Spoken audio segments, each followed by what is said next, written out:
800-780-3599. Optima Tax Relief. Some restrictions apply. For complete details, please visit OptimaTaxRelief.com. I was out working, a car out of the blue crossed the center line and crunched me. There was nothing I could do.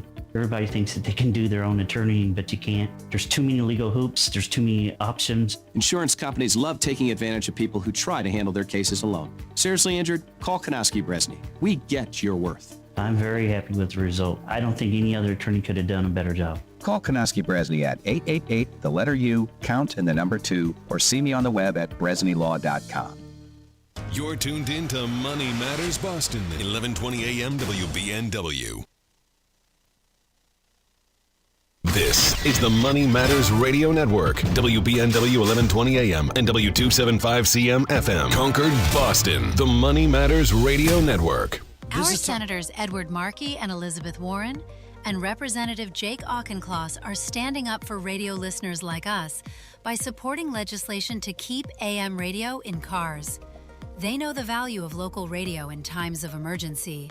Now it's time for Congress to finish the job and pass the AM Radio for Every Vehicle Act. Learn more at dependonam.com. This message furnished by the National Association of Broadcasters and this station. When a heart stops, the clock starts.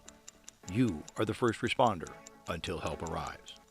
In that moment, 4 minutes equals brain damage. 6 minutes equals too late in an emergency.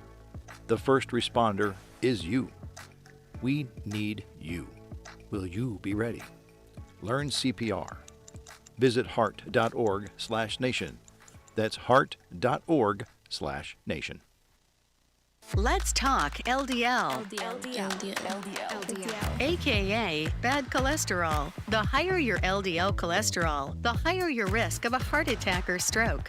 Your health matters. Know your number.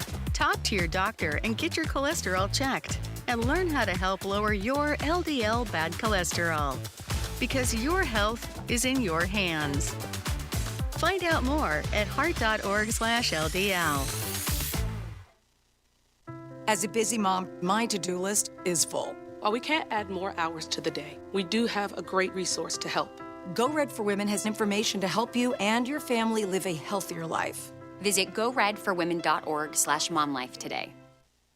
As you navigate life after divorce, planning for your family's future becomes even more important. Hi, this is Mike Armstrong from the Armstrong Advisory Group. From everyday expenses to thinking about how college will be funded, it's important to have a clear plan for how all of your upcoming costs will be handled over time. Divorce also means adjusting to a new financial reality, where one household becomes two and your budget, saving strategy, and long-term goals may need to be reevaluated. Our new guide is called Divorce and Your Financial Plan, and it discusses ways to build a financial strategy that supports your family's next chapter. You can get your free guide today by calling 800-393-4001. That's 800-393-4001, or you can request the guide online at armstrongadvisory.com. The proceeding was paid for by Armstrong Advisory Group, a registered investment advisor. Nothing in the ad or in any Armstrong guide is specific financial, legal, or tax advice. Consult your own financial, tax, and estate planning advisors before making any investment decisions. Armstrong may contact you to offer investment advisory services.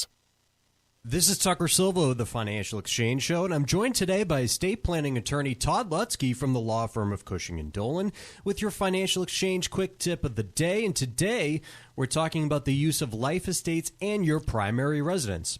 Todd, what are the pitfalls associated with creating a life estate when you transfer the remainder interest to your children? Yeah, this is the most common way people create life estates. It seems easy, it seems simple, but it's not the best way to create a life estate. Once you put your children's name on the deed, you give up a lot of control. Like you can't change your mind later if you want to leave it to one child versus another who might be taking care of you later. You have problems if you want to go to sell it, right? You might have the right to live there, but if you want to go to sell it, you're going to need the permission of the children in order to sign off on the remainder interest of the deed. And then even if they do sell it and you get their permission, a larger chunk of the proceeds are going to end up in the hands of the child rather than you. That creates adverse income tax consequences to the child.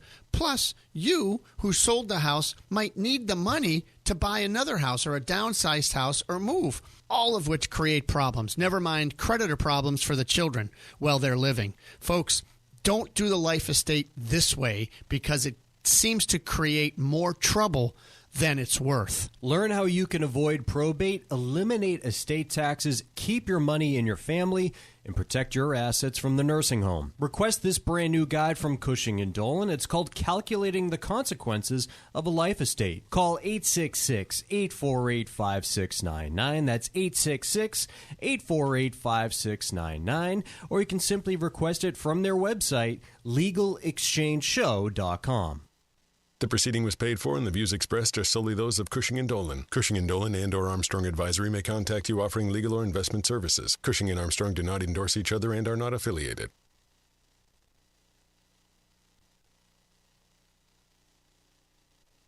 The Financial Exchange is produced by Money Matters Radio and is hosted by employees of the Armstrong Advisory Group, a registered investment advisor. All opinions expressed are solely those of the hosts, do not reflect the opinions of Armstrong Advisory or anyone else. Investments can lose money. This program does not offer any specific financial or investment advice. Please consult your own financial, tax, and estate planning advisors before making any investment decisions. Armstrong Advisory and the advertisers heard on this program do not endorse each other or their services. Armstrong and Money Matters Radio do not compensate each other for referrals and are not affiliated. This is the Financial Exchange with Chuck Zodda and Mike Armstrong. Your exclusive look at business and financial news affecting your day, your city, your world. Stay informed and up to date about economic and market trends, plus breaking business news every day. The Financial Exchange is a proud partner of the Disabled American Veterans Department of Massachusetts. Help us support our great American heroes by visiting dav5k.boston and making a donation today. This is the Financial Exchange with Chuck Zodda and Mike Armstrong. Chuck, Mike, and Tucker kicking things off for another week here on the Financial Exchange. And top story for today, and pretty much the only one that really matters to markets right now is what's going on in the Middle East. So I would expect that we're going to spend somewhere between 70 and 100% of our time discussing this today, because jobs report the jobs report is not going to matter if the Middle East situation persists for an extended period of time. So let's discuss where we stand right now. And I want to also use the caveat in the context that Mike and I have no idea what's actually going to happen. What? I know, it's shocking. But we can game out some scenarios, which is all that anyone can really do in this, and try to talk about what it means for the world economy, what it means for markets, and what it means for your personal portfolio. Because ultimately, that's why a lot of you are listening, is hey, what does this mean for me? And we don't give any personalized advice on this stuff on this show. It's just not what we do, because we don't know you. We don't even know if you're listening. Someone is out there, but we don't know any of the specifics. But ultimately, a lot of people tune into our show because they want to know how world events may impact their lives. And that's what we're going to focus on in the context of this. So, in terms of where we stand right now, Strait of Hormuz remains largely blocked. Typically, in a normal day, you would have about 60 to 70 ships going in either direction, so about 130, 140 ships total. Right now, the last 5 days, you've had anywhere from 1 to 4, and they've generally been either direct Iranian-affiliated tankers or tankers affiliated with kind of the shadow fleet that exists that has been skirting sanctions, to and from Russia and Iran and so on and so forth for the last several years. Right.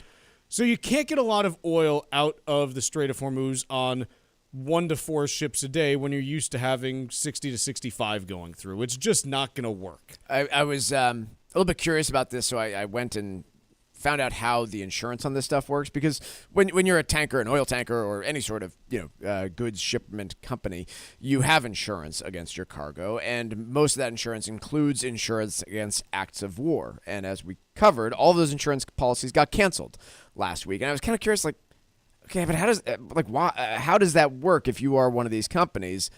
you buy insurance, and then the second the risk goes up, your insurance gets canceled. And so, as it turns out, it's the same way it used to work with a lot of insurance in the United States. But how this all works is all these insurance policies basically have a carve out to say if the risk of war in the area increases in their view, they have the ability to cancel the policy, but they give somewhere between 2 and 7 days notice. Yes. So if you are currently navigating the strait, then okay, I've got to get out of there within however long it takes for my insurance policy to be canceled. And then since then, you can still buy insurance against, maybe not navigating the Strait of Hormuz, but you can still buy risk of war insurance, but it is currently between 10 and 30 times more expensive than it was, which is a lot, prior to the events. Yes. So in terms of what the closure of the Strait of Hormuz actually means, about 20% of the world's oil supply and about 10% of LNG supply is not getting out on a daily basis right now. And look, beyond even that, you've got all kinds of petrochemical products, fertilizers and things like that. You've got all kinds of industrial materials that also come through there, aluminum, copper, things like that. So there's a lot of stuff that transits. And basically, where things stand and what's being priced in by markets, and we can go into some of these specifics, but I don't want to get too technical. But here's the deal. The United States is in a remarkably lucky position when it comes to energy, in that we produce a ton of it domestically. The impacts that we are going to feel here are going to be muted compared to what the rest of the world feels. And I say that despite the fact that gas prices have now risen about 60 cents in the last month and are moving up anywhere from 2 to 12 cents a day, averaging about 7-8 cents a day over the last week, and are likely going to continue to move in that fashion until there's some kind of resolution here. So it's not out of the question that we see $4 gasoline by the end of this week. It's very much possible. And this, again, is muted relative to the rest of the world. And the reason why is that most of the rest of the world is not energy independent or anywhere close to it. Right. Specifically, like if you look at places like South Korea, Japan, Taiwan, they basically make none of their own energy. And when you look at Europe, a significant amount is imported, a large amount from the Middle East, a large amount from the U.S. too, but there's a lot that comes from, Qatari shipments of LNG and so on and so forth. So basically, here's where this goes, is the markets for refined products specifically. Diesel, jet fuel, what's known as bunker fuel, which is basically maritime fuel like boat. I don't know any better way to say it than boat fuel, like ship fuel. Those markets are now pricing in international shortages in the next month or two if the status quo does not change. Now, what I mean by this, they are pricing in that there will not be enough fuel to satisfy demand in those areas. It's not that the price is going to go up. It's just going to be there's not going to be enough. And the reason why is that a ton of international refining takes place in places like Singapore, kind of all throughout that area in Southeast Asia. They are heavily reliant on transits from the Persian Gulf through the Strait of Hormuz in order to get the raw materials needed for refinement. If they can't get it, it's not a question of like, what does it cost? It's just, no, we don't have it. And the best example that I can give you on this is there's a type of bunker fuel that is known as, I forget what the abbreviation is to begin with, but it's like something 180. And the premise of it is generally it trades a barrel of it. It's pretty much all the crap that's left over after you refine all of the stuff that you want. It's like, okay, you refine a barrel of oil into jet fuel and into gasoline and diesel, and here's all like the sludgy like crap that's left after. Hey, let's put that into boats and use that for, shipping stuff. Okay. Typically, because it's just all the leftover crap, it trades at like a $4 to $6 per barrel discount to crude oil, because it's like, okay, so we get, a barrel of crude oil, we take all the stuff we want, what's left is here, and then we do that like 4 or 5 times. Now we got a new barrel of this stuff that we can package. It currently, right now, if you look at international markets, it's trading at a $20+ premium to crude, which is telling you there's more demand for that refined product than there is crude to go into it. And like this, you are literally having shortages priced in by the international market. Again, not an issue domestically, because of where the production is and what we can do.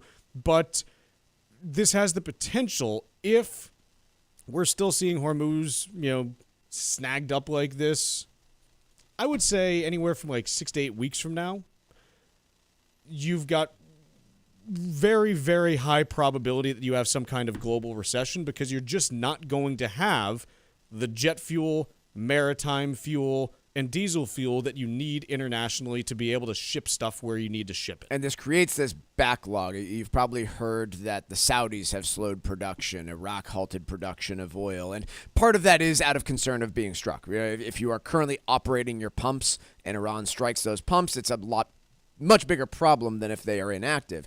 The other part, though, is if they continue production at the current pace, they won't have anywhere to put it. Right. Because the ships can't get there to take it.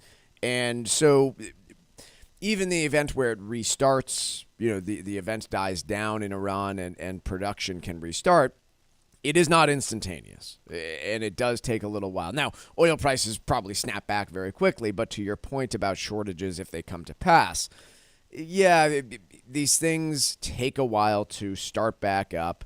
And as anybody knows, when you shut down a facility of any sort, whether it's a shipping facility or a grocery store or, in this case, oil production, it takes a little while to start back up. And so you're seeing this across every layer of the supply chain. So let's take a quick break. When we come back, we're going to talk about three things. We're going to game out what's the best case scenario, what's the worst case scenario, and what is the state of play where does the current state of play point towards? So let's take a quick break, and when we come back, we'll discuss that.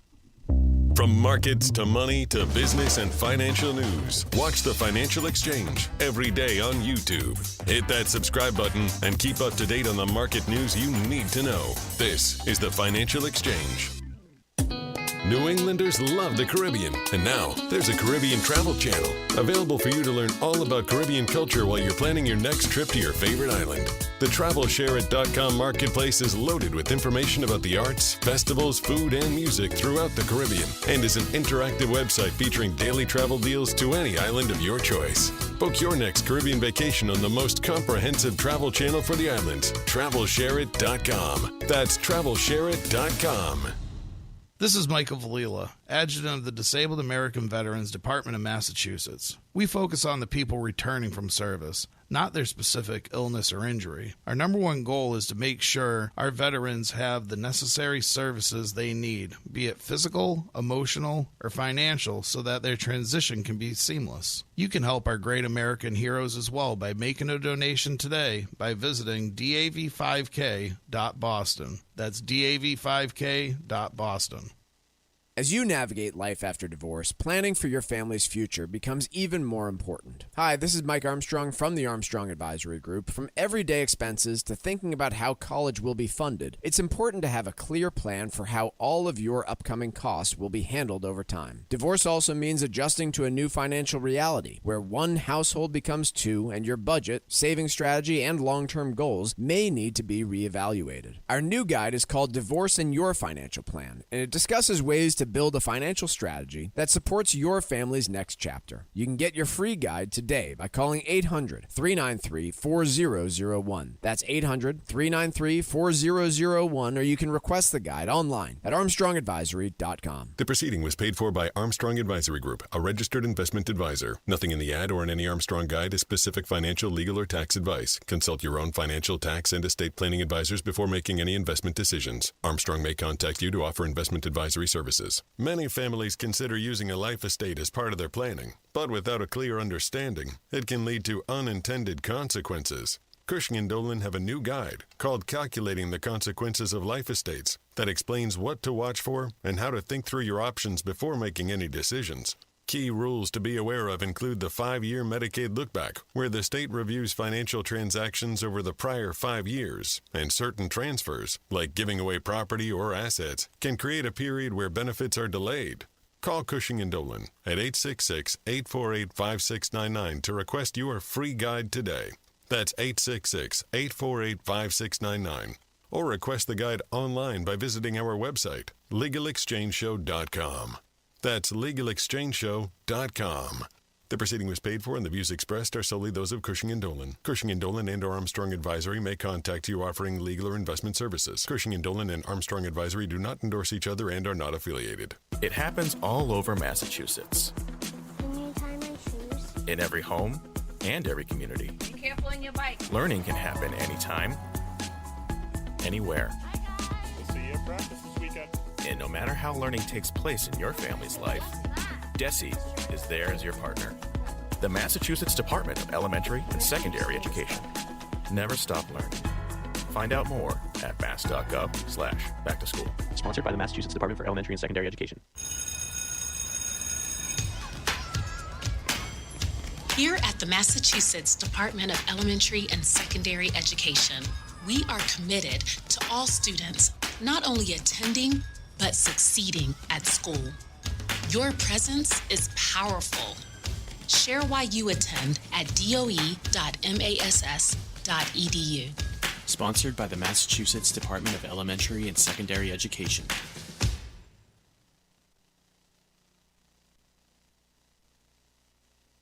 Markets move fast. Follow the Financial Exchange live on X so you never miss a story.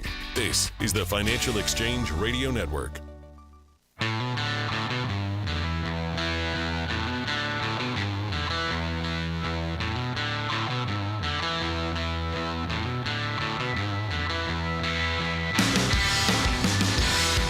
Okay, so we've talked about, kind of where things are just from what's going through Hormuz and yada yada, its impact. Would you like me to set the stage on just where oil and stocks have moved since Friday of before the event? Yeah, why not? Stocks down as of today around 3 1/3% from Friday the 27th of February, nothing. I think it was. Which is nothing. Very little. It was 1.5% before today, obviously. This kind of move in the VIX, normally you'd see like a 10 to 15% move in stocks. Oil prices $67 a barrel at the close on that Friday the 27th. Now 100, so it's like a 50% climb. Gas prices sitting around $2.90 a gallon prior to this event, closing in on $3.50 a gallon now. So about a 20% move in gasoline prices. So again, the big one that stands out to me, obviously, is stock prices having barely moved downward. So here's what I want to discuss this segment. Best case scenario, worst case scenario, current state of play, and what it tells us about what's more likely. Let's talk about best case scenario. Best case scenario is, I would imagine, a ceasefire that is announced today.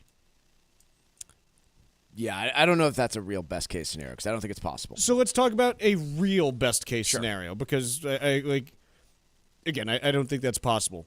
Realistic best case scenario is probably somewhere in the next week or two. You end up with either it's one of two things. Either the Iranian regime ceases to function with, command and control of units and basically can't continue to harass the way that they have been the region as far as whether you're talking about shipping, production, U.S. military assets, whatever.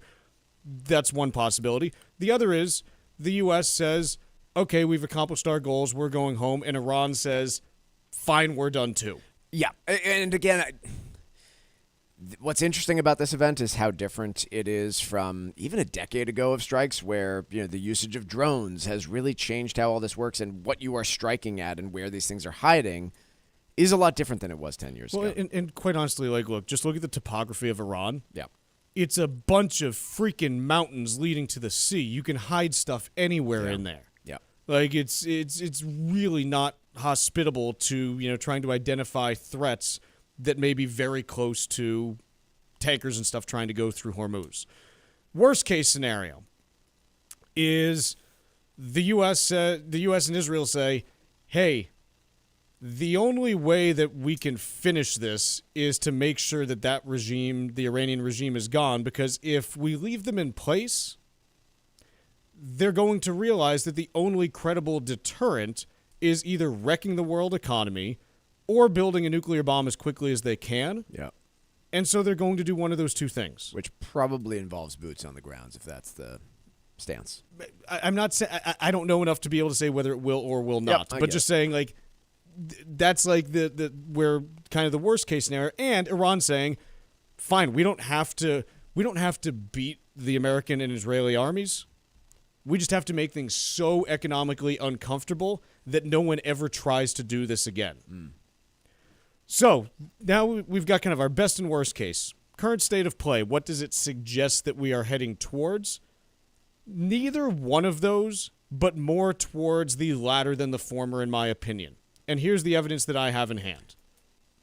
I'll present my case, and then you can rebut it if you want. Because, again, you might be like, Chuck, you're being too, like, Debbie Downer, Doomer, you know, like... Sure. It's fine. I may be. We all have our opinions, and I have no idea if I'm right, just like no one has any idea if they're right. Here's my opinion. The Iranian regime suffered a huge loss of, dozens, if not hundreds of leaders. To this point, they've still managed to, harass the entire region for the last 10 days with no meaningful shift in terms of things improving. Number one. Yep. Number two, reportedly, the new leader of Iran is the son of the previous Grand Ayatollah. Yep.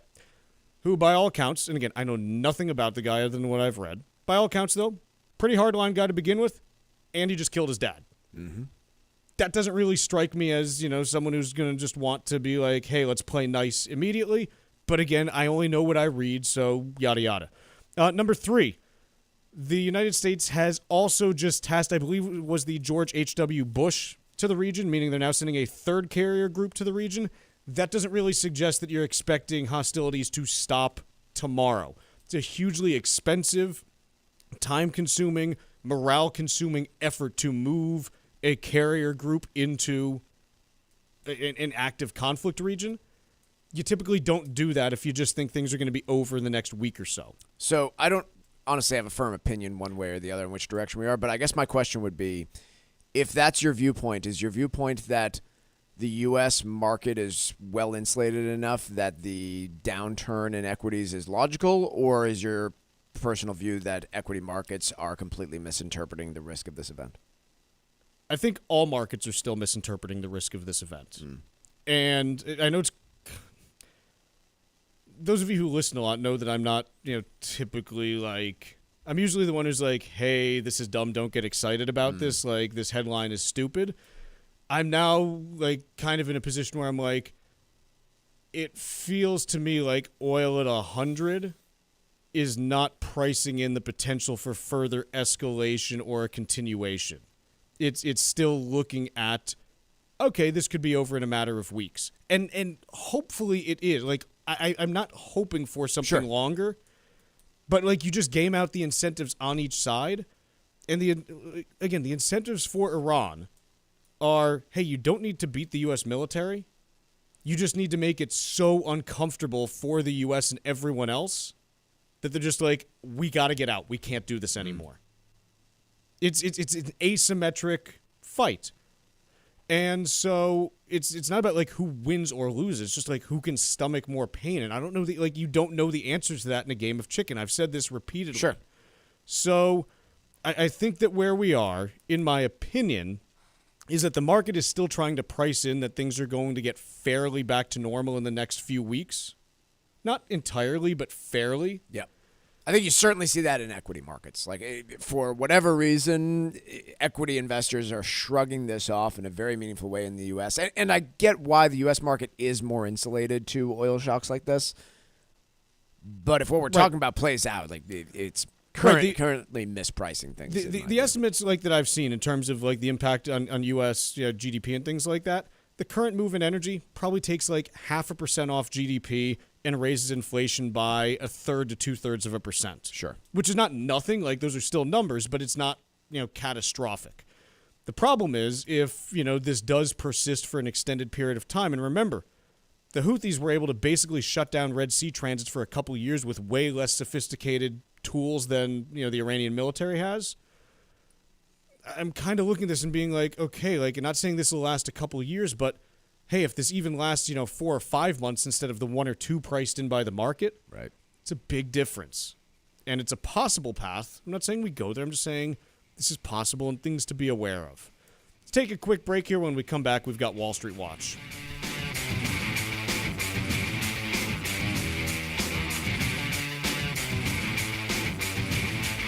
Like us on Facebook and follow us on Twitter @TFE Show. Breaking business news is always first, right here on the Financial Exchange Radio Network. Our Senators Edward Markey and Elizabeth Warren and Representative Lori Trahan are standing up for radio listeners like us by supporting legislation to keep AM radio in cars. They know the value of local radio in times of emergency. Now it's time for Congress to finish the job and pass the AM Radio for Every Vehicle Act. Learn more at dependonam.com. This message furnished by the National Association of Broadcasters and this station. Cardiovascular disease is the #1 killer of women, taking the lives of 1 in 3. That's more than all forms of cancer combined. For too long, heart disease and stroke have taken the lives of the women we love. But we're not giving up because we have something better, stronger, more powerful. We have each other. When we come together and go red, the more power we have against our greatest health threat. Visit GoRedForWomen.org today to learn more. Protecting your home at the life estate can be problematic if you don't understand the rules. Cushing & Dolan's new guide called Calculating the Consequences of Life Estates can help you learn about how this strategy works and what to consider. Call Cushing & Dolan at 866-848-5699 and get your guide today. Or request it online at LegalExchangeShow.com. The proceeding was paid for and the views expressed are solely those of Cushing & Dolan. Cushing & Dolan and or Armstrong Advisory may contact you offering legal or investment services. Cushing & Dolan and Armstrong Advisory do not endorse each other and are not affiliated. Hi, I'm Michael Valila, Adjutant of the Disabled American Veterans Department of Massachusetts. The DAV of Massachusetts provides thousands of hours of voluntary services at our VA medical centers and soldiers' homes and is the only DAV department in the country to lead a veterans housing initiative for both single veterans and those with families. These programs are critical to serving our veterans in their time of need. You can help our great American heroes by making a donation today. Please visit dav5k.boston. That's dav5k.boston. If you're ready for a getaway that feels easy, relaxed, and completely refreshing, it's time to discover the U.S. Virgin Islands. This is your invitation to fall naturally in rhythm with the heartbeat of the islands, where the water is warm, the breezes are gentle, and every day moves at just the right pace. Getting there is simple. There's no money to exchange and no passport required. Just pack your bags and go. Right now, experience St. Croix's special promotion, a vibe like no other. You may be eligible for a $250 per person airfare credit when you book through participating hotels using promo code VIBE2026. Imagine spending your days exploring historic towns, relaxing on beautiful beaches, and soaking in the unique culture that makes St. Croix truly one of a kind. Book between now and June 30th for travel through August 30th and start planning your escape to America's Caribbean today. Explore St. Croix's vibe like no other as part of America's Caribbean paradise. Learn more at visitusvi.com and plan your trip using code VIBE2026. That's visitusvi.com.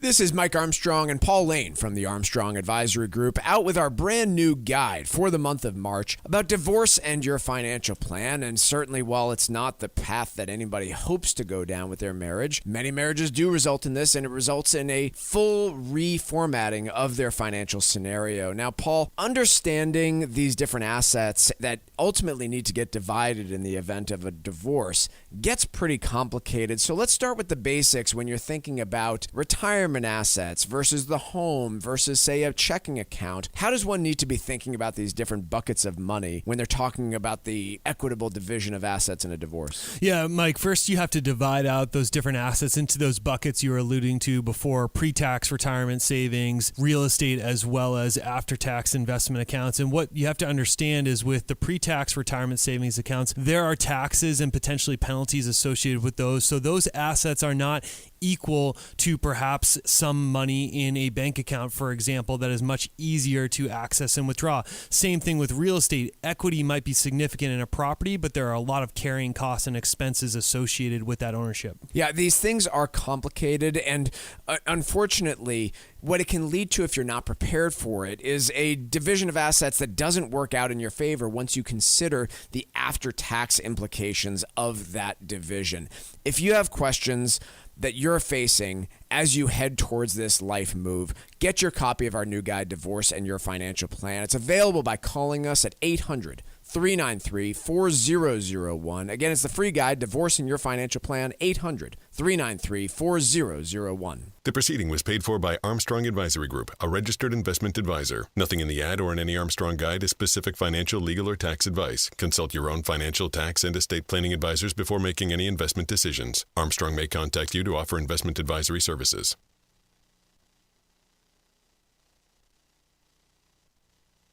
Time now for Wall Street Watch, tracking the stocks, the data, and the headlines driving markets so far today, right here on the Financial Exchange Radio Network.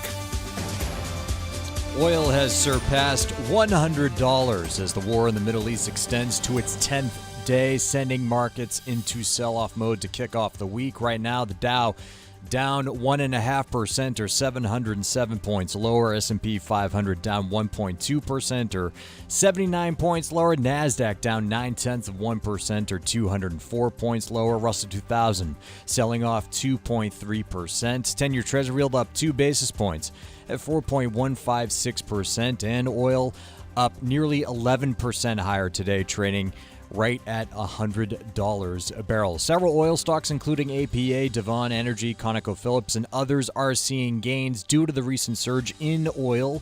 However, travel stocks, including American Airlines, United Airlines, and Carnival, are taking a hit of as much as 7% as a result of higher energy costs. Meanwhile, some breaking news from the health sector this morning after Novo Nordisk dropped its case against telehealth provider Hims & Hers over patent infringement after the two companies agreed Hims would sell Novo's branded medicines, including Ozempic and Wegovy, through its platform. Hims & Hers stock is surging 35%, while Novo shares are up about 0.5%. And Live Nation reached a settlement with the Justice Department that lets the concert promoter keep Ticketmaster.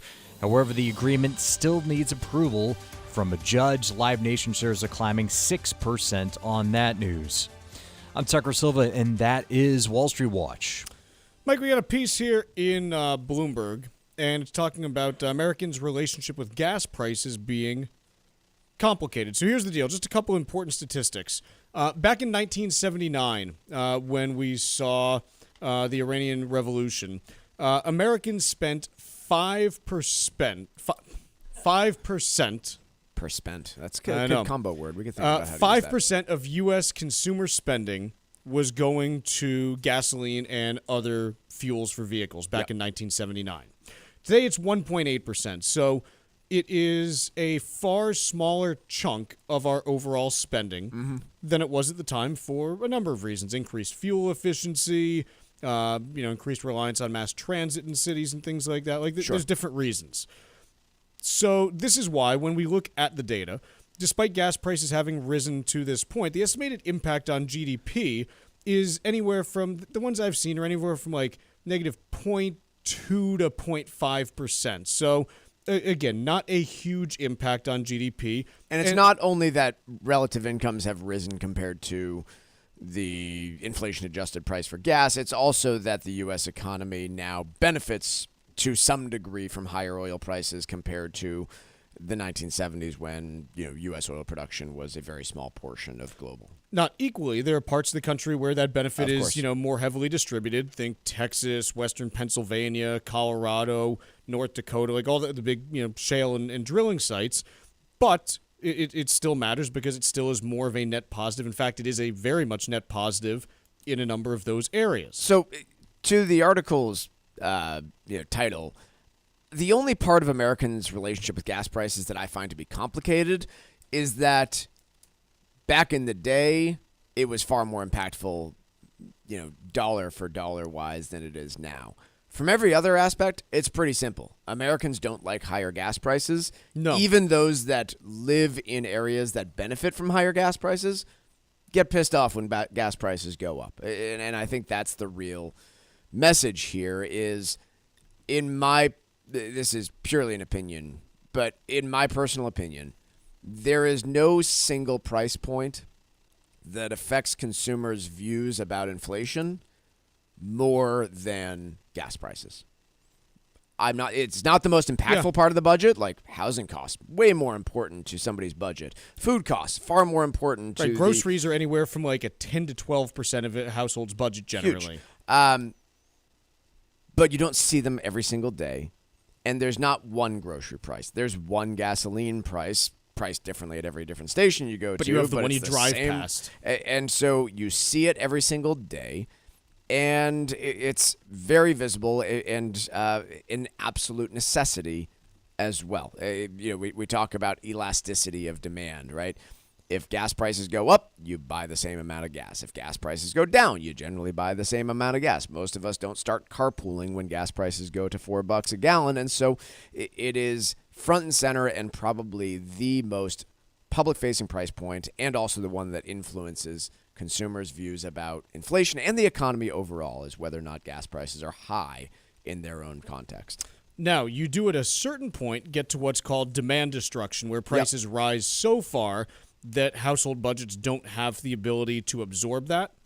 The estimates, again, and these are estimates, they're always changing, but the estimates that are generally out there today are that gas has to get somewhere into the $4.50 to $5.50 range before Americans would start making different decisions at a large enough scale to really impact gasoline demand.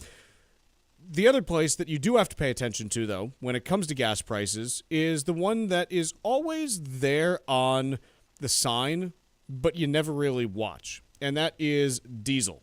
Because the vast majority of Americans don't drive diesel vehicles, unless, it's basically like, what, Volkswagen has a few.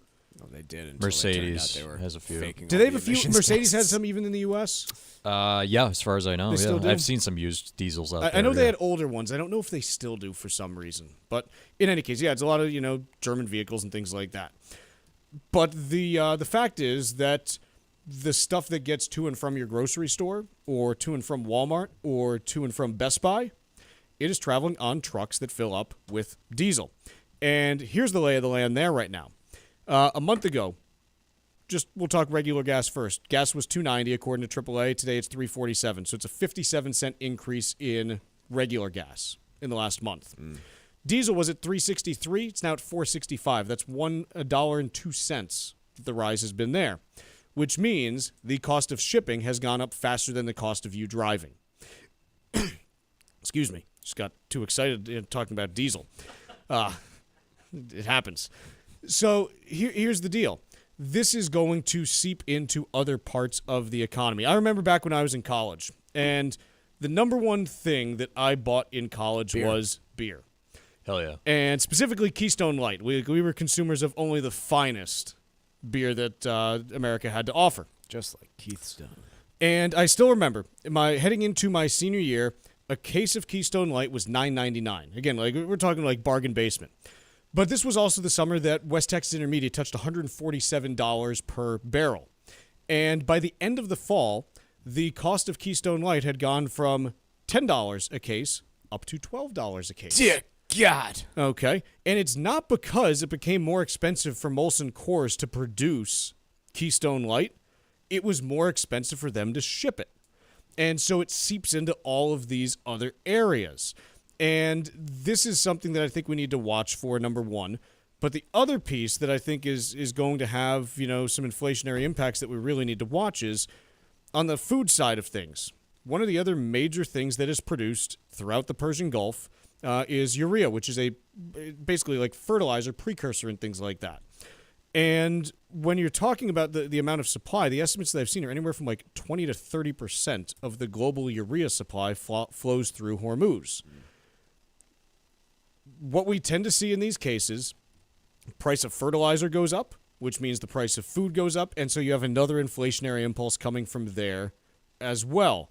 So these are the things where, yes, like the price of gas changing probably has I won't say minimal, but a relatively small impact on the broad U.S. economy right now. It has a huge impact on, the Japanese economy and the Taiwanese and the Korean economy because they don't have the same production we do.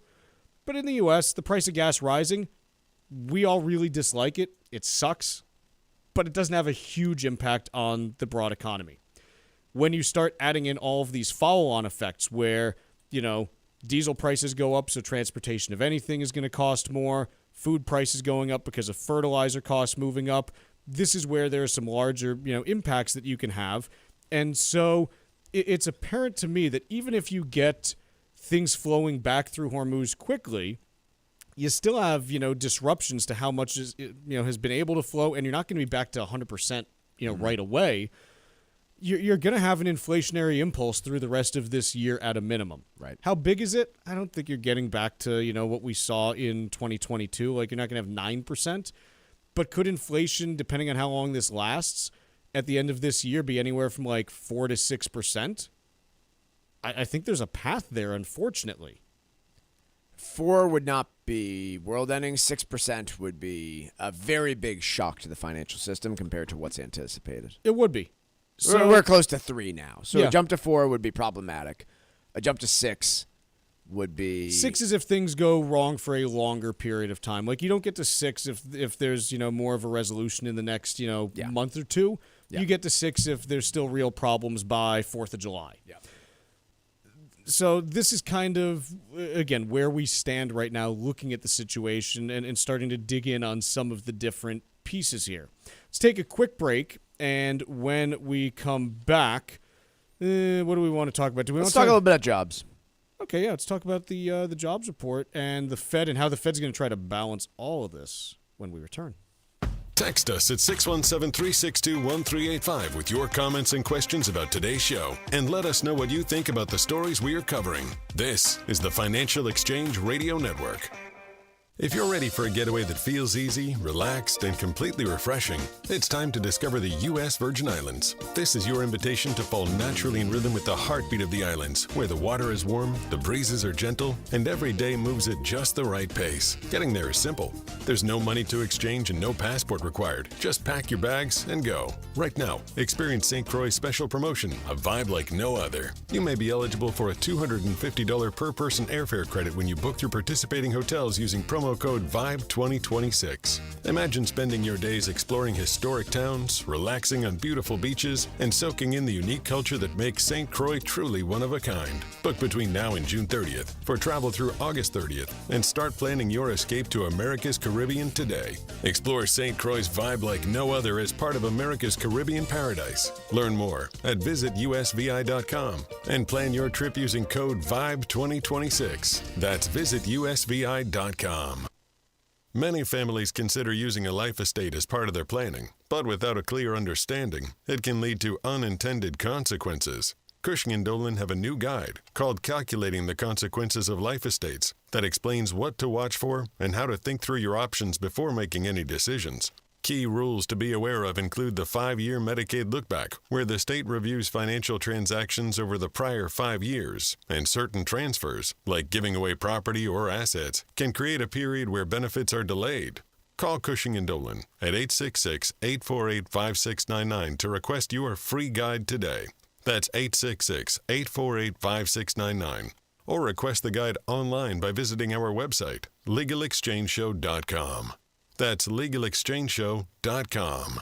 The proceeding was paid for and the views expressed are solely those of Cushing & Dolan. Cushing & Dolan and or Armstrong Advisory may contact you offering legal or investment services. Cushing & Dolan and Armstrong Advisory do not endorse each other and are not affiliated. As you navigate life after divorce, planning for your family's future becomes even more important. Hi, this is Mike Armstrong from the Armstrong Advisory Group. From everyday expenses to thinking about how college will be funded, it's important to have a clear plan for how all of your upcoming costs will be handled over time. Divorce also means adjusting to a new financial reality, where one household becomes two and your budget, saving strategy, and long-term goals may need to be reevaluated. Our new guide is called Divorce and Your Financial Plan, and it discusses ways to build a financial strategy that supports your family's next chapter. You can get your free guide today by calling 800-393-4001. That's 800-393-4001, or you can request the guide online at armstrongadvisory.com. The proceeding was paid for by Armstrong Advisory Group, a registered investment advisor. Nothing in the ad or in any Armstrong guide is specific financial, legal, or tax advice. Consult your own financial, tax, and estate planning advisors before making any investment decisions. Armstrong may contact you to offer investment advisory services. Environmental nonprofit Ocean River Institute is working with communities to tackle climate change with nature-based solutions that feature slowing water down and building more soil with grasses and plants.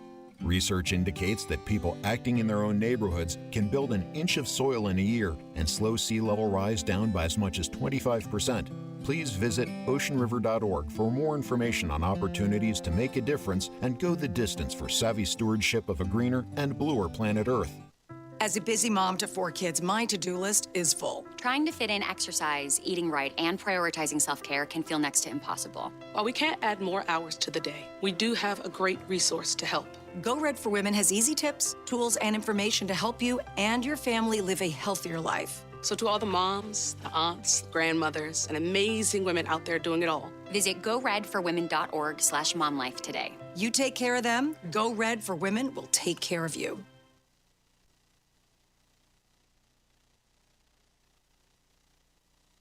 The Financial Exchange streams every day live on YouTube. Subscribe to our page and follow the markets all morning long. Only here on the Financial Exchange Radio Network.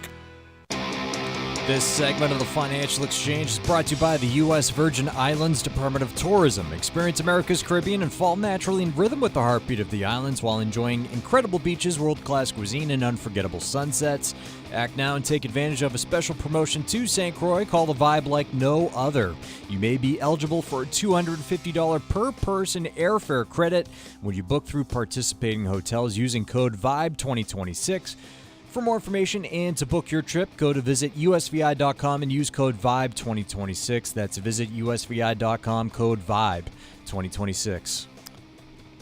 Piece in Bloomberg today, and it's only half the equation. We'll put the other half in as well. Fed's view of stabilizing employment gets tested by surprise slump. So we had a jobs report on Friday where we had 92,000 jobs lost in the course of February and some downward revisions to the prior months as well. I'm not 100% sure that I buy like some huge level of new concern with jobs. And I say this as someone who was concerned about the jobs situation heading into the year. But some of the other supporting data has gotten better. And so this to me for February is kind of an outlier in that I'm just not sure there's, another, trend that's beginning there. There could be one that, becomes problematic, but I need to see another report or two because weekly claims have remained very calm. Yep. The job openings picture is stabilized with no further degradation there. And so I just think at this point, this is one jobs report that admittedly was quite bad, but it still is just one report, and I need to see more to be able to say, yeah, this is where you need to really be focusing, given, everything going on in energy markets that's going to impact inflation, even if the Fed wants to try to look through them. They can't look through them entirely, given the magnitude and potential scale of this. I'll honestly say that I think the January report was a bigger surprise than the February. So January, you got 130,000 jobs created, and I was Christopher Waller, one of the Federal Reserve. He's a governor. He's a governor. Was doing an interview right before the February jobs report. And he said, honestly, the January one was pretty surprising. I'd be surprised if we repeated that. If we do, then I need to rethink my outlook. But my outlook has been labor market is weakening and continues to do so. I think the best thing you can do with these last two jobs reports is average them and say, okay, over 2 months we created about 40,000 jobs, which is kind of on trend for what we've been doing for the last year or so. The revised data for 2025 now showed total job creation at fewer than 120,000 jobs for the entire year. Which is not really Which good. is pretty bad. Just pretty plainly bad. Now, does that mean that we are heading for dramatically higher unemployment? That's a different question. And to your point, Chuck, I think the narrative around the labor market is simply one of a very low hiring environment. That does not mean a bunch of layoffs and a bunch of job loss, which is kind of what the February report indicated. Yeah, again, this can change quickly, especially in light of, changing information about cost structures. Like, just as an example, if you are an airline right now, you're freaking out. Yeah. And then by, extension of that, if you are a hotel chain right now, you're freaking out. And, sure. and like, not for like bad reason, like for good reason. Like this may resolve itself, but if you're an airline, your cost structure just got shredded. And by the way, airlines don't hedge their fuel prices nearly as much as they used to. So there's some real, dodgy things that are going to be going on there. And can Spirit Airlines get more bankrupt? Double bankrupt. You'd like to think it's binary, but it might actually be tertiary. There might be like double secret bankruptcy that you can get to. So these are some of the things that I think you need to watch in terms of, hey, as companies have to adapt to, changes in input costs, do they try to get rid of one of their biggest input costs or reduce it in headcount? And, this potentially gives companies an additional reason to say, yeah, we need to reduce headcount because our input costs are going through the roof. Yeah. So watch that as a potential impulse. Again, these are all just possibilities. We have to think about this, but I don't think aside from if you're an actual oil driller, you don't typically look at the price of gas going up and be like, Billy, break out the LinkedIn, we got to hire. Yeah. Very few companies are in that camp. Yeah. Many families consider using a life estate as part of their planning, but without a clear understanding, it can lead to unintended consequences. Cushing and Dolan have a new guide called Calculating the Consequences of Life Estates that explains what to watch for and how to think through your options before making any decisions. Key rules to be aware of include the 5-year Medicaid look-back, where the state reviews financial transactions over the prior 5 years, and certain transfers, like giving away property or assets, can create a period where benefits are delayed. Call Cushing and Dolan at 866-848-5699 to request your free guide today. That's 866-848-5699, or you can request it from their website, LegalExchangeShow.com. The proceeding was paid for, and the views expressed are solely those of Cushing and Dolan. Cushing and Dolan and/or Armstrong Advisory may contact you offering legal or investment services. Cushing and Armstrong do not endorse each other and are not affiliated. One other thing that I just want to touch on is Strategic Petroleum Reserve releases. That's where I was going Oh, to. you were pulling that up? Wow, look at that. We didn't even talk. So, a couple things. U.S. Strategic Petroleum Reserve is about half of what it used to be, I think around 400 million barrels and change. There are rate limits as to how quickly you can actually get that out. You can't just be like, hey, pull 5 million barrels a day out. Back in 2022, the peak that we got to was around 1.2 million. I would suspect you can get to around the same this time. Overall, when you look at the major strategic reserves around the world, you can probably get somewhere between 5 and 8 million barrels a day out. That is about half of the disruption that is currently happening. And so you can't cover that entirely. The other thing that I will point out, there are no strategic reserves of nat gas, urea, all these other things in sufficient quantities to handle the disruptions that are currently being posed. So, again, a lot of questions in a lot of different areas related to commodities. So, hey, we're not talking about AI, I guess, is the case. We'll take a quick break. More to come in a bit.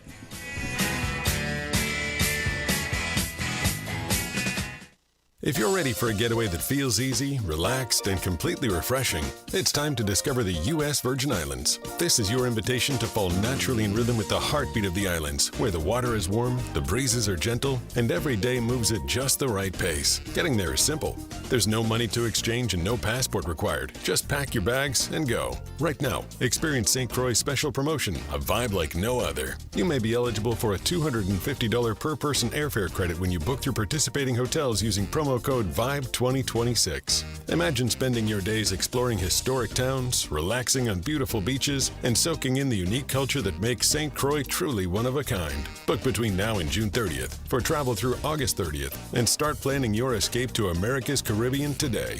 Explore St. Croix's vibe like no other as part of America's Caribbean paradise. Learn more at visitusvi.com and plan your trip using code VIBE2026. That's visitusvi.com. Life estates are sometimes used to protect your home as part of your future, but it's important to understand how they really work before making any changes to your estate plan. Cushing and Dolan are experts in elder law and taxation. Their new guide, called Calculating the Consequences of Life Estates, explains the pros and cons and why careful planning is so critical. A life estate can allow you to remain in your home while transferring future ownership. But decisions like putting the property in your children's names versus using a trust can have very different consequences when it comes to taxes, control, and protection from creditors.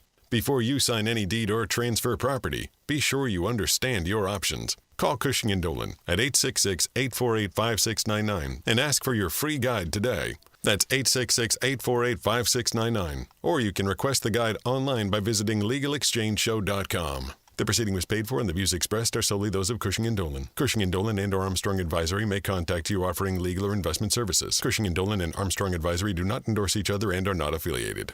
Environmental nonprofit Ocean River Institute is working with communities to tackle climate change with nature-based solutions that feature slowing water down and building more soil with grasses and plants.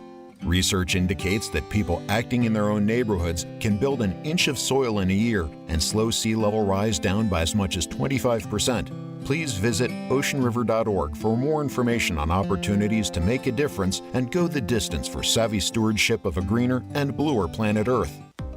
Our Senators Edward Markey and Elizabeth Warren and Representative William Keating are standing up for radio listeners like us by supporting legislation to keep AM radio in cars. They know the value of local radio in times of emergency. Now it's time for Congress to finish the job and pass the AM Radio for Every Vehicle Act. Learn more at dependonam.com. This message furnished by the National Association of Broadcasters and this station. This is the Money Matters Radio Network. WBNW 1120 AM and W275CM FM. Concord, Boston. The Money Matters Radio Network. When a heart stops, the clock starts. You are the first responder until help arrives. In that moment, 4 minutes equals brain damage. 6 minutes equals too late in an emergency. The first responder is you. We need you. Will you be ready? Learn CPR. Visit heart.org/nation. That's heart.org/nation. Divorce isn't just a legal process. It's a financial reset. Hi, this is Mike Armstrong from the Armstrong Advisory Group, and our new guide, Divorce and Your Financial Plan, walks you through how to take inventory of your assets, avoid common mistakes when splitting accounts, update beneficiaries, and start building a plan that works for your next chapter. Divorce is complicated enough without all of its financial ramifications. The decisions you make now can have lasting consequences for your future, because after a divorce, it's not just about who gets what. It's about making sure your financial life is truly separated and set up to support your goals going forward. Call the Armstrong Advisory Group right now at 800-393-4001 and get your free guide, Divorce and Your Financial Plan. That's 800-393-4001 or request the guide online at armstrongadvisory.com. The proceeding was paid for by Armstrong Advisory Group, a registered investment advisor. Nothing in the ad or in any Armstrong guide is specific financial, legal, or tax advice. Consult your own financial, tax, and estate planning advisors before making any investment decisions. Armstrong may contact you to offer investment advisory services. Sometimes we know what's next. Other times, it's impossible to know. Life can change in an instant. Don't be caught standing by the next time someone's heart stops. Knowing CPR gives you the ability to act and takes you from bystander to lifesaver. CPR is a life-saving skill. Join the nation of lifesavers today by learning CPR at heart.org/nation. National support for CPR education provided by Elevance Health Foundation. It happens all over Massachusetts.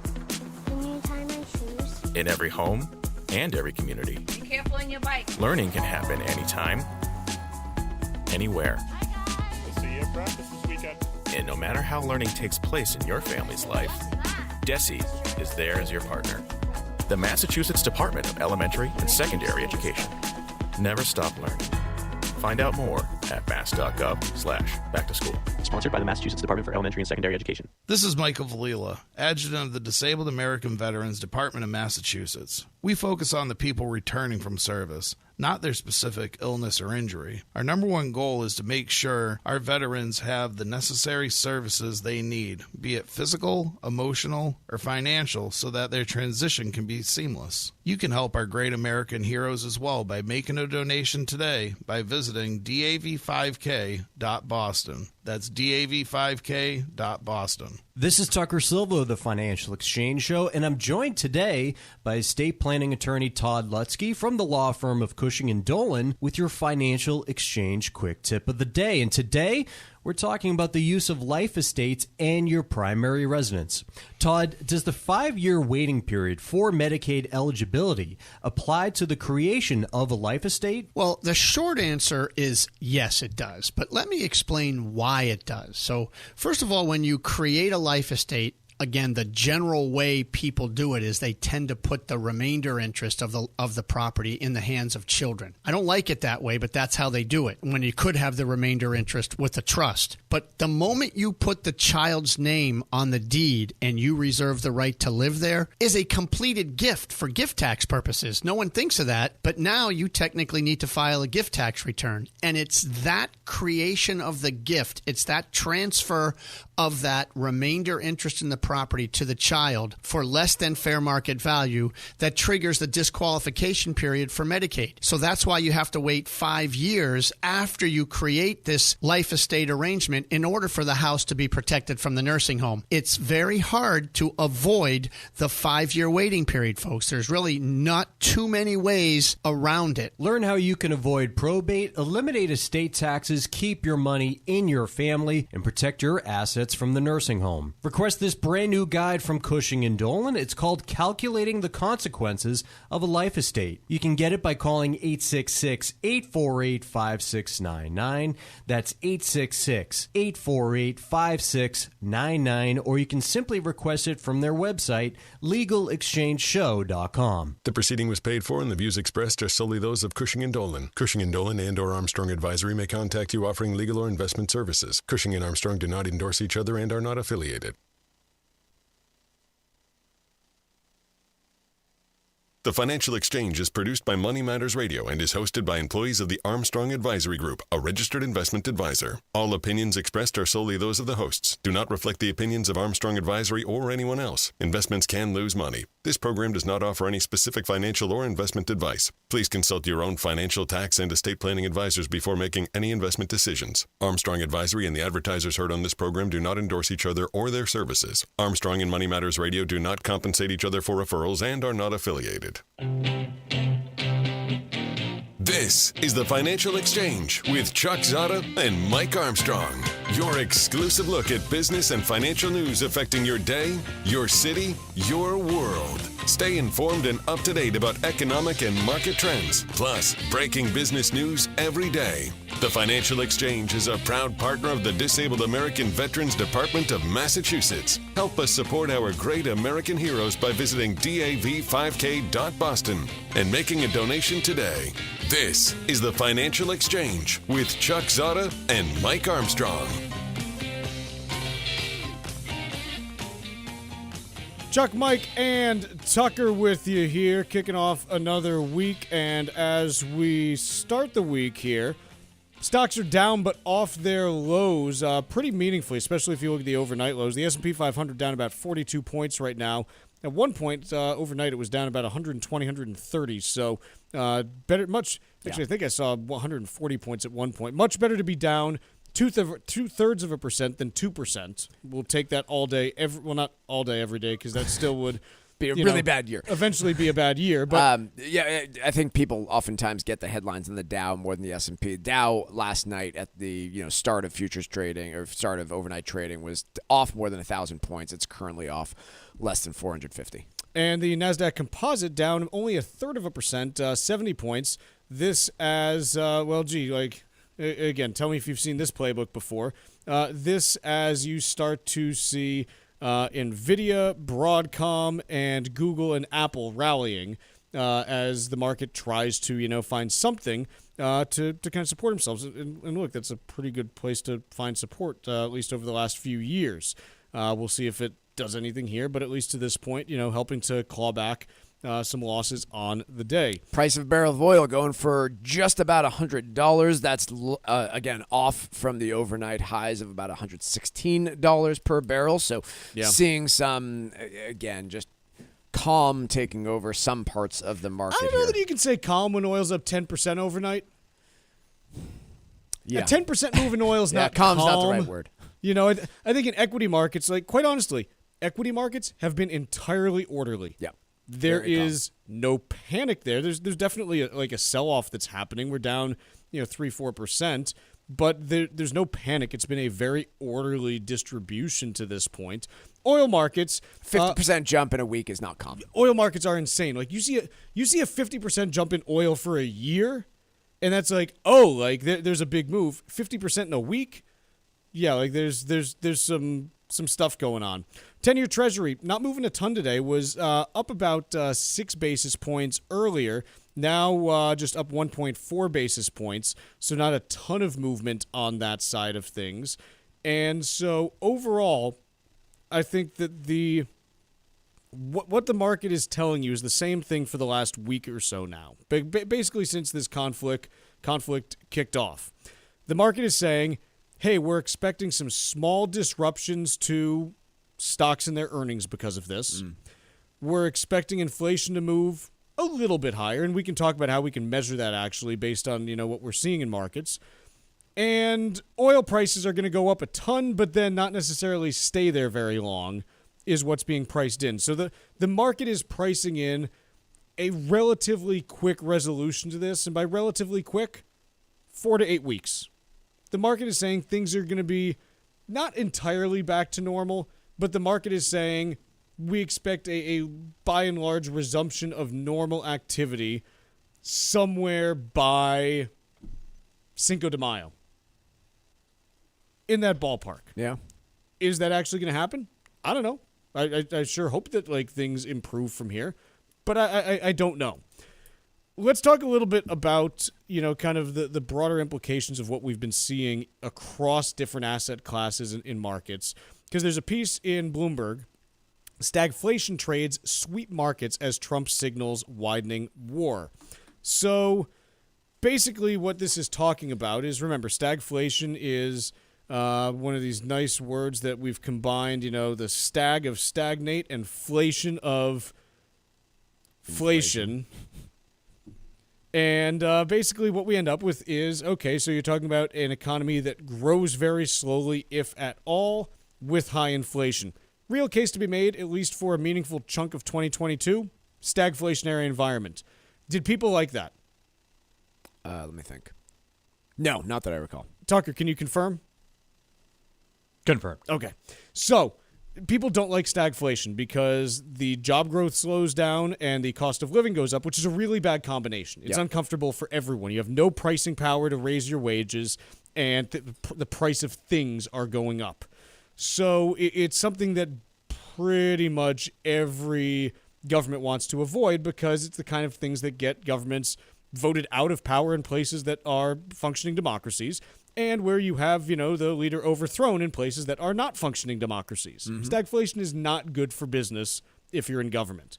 So when we talk about stagflationary trades, Mike, what are we seeing? What's this talking about? Well, there's the concern and insinuation that obviously the labor market has slowed down considerably. The bond market, I'm not sure, is really pricing in stagflation, or maybe it is because the bond market has no idea what to do if there is stagflation, right? You are, on one hand, are concerned about jobs being eliminated, and therefore the Fed would normally cut rates, but they just can't in an inflationary environment. And so, yeah, I think domestically there is some risk of this being priced in. Overseas is where I'm a little bit more concerned about it. When we talk about economies like just the European bloc, when we talk about Asian economies. Talk about Japan, Taiwan, Korea. These are, as we alluded to earlier in the program, economies that are far more dependent on the price of oil than we are here domestically. Their economies are far more affected by it. Not just the price, the availability. The availability of it, too. And that's not likely to be the availability problem here in the United States as much as it will be in other parts of the world. And their economies are also just far less diversified. So I think ultimately stagflation, there's a reason why it rarely happens. And it's because it's two forces that typically are pulling in opposite directions that have to magically happen at the same time. Because typically, if you have a weak job market or a labor market that is shedding jobs, usually that takes care of a lot of inflationary pressure, because if people don't have money to spend on companies raising prices, then they just don't spend it. In this case, though, okay, what we have, remember, there's two different kinds of inflation that you can see. The first one is what we call demand pull inflation, which is, hey, I have more money and I want to buy something, and someone else says, I have more money and I want to buy something, and so the company that's selling the something says, I will charge you more somethings in order to buy something than I used to for something. It's a lot of somethings.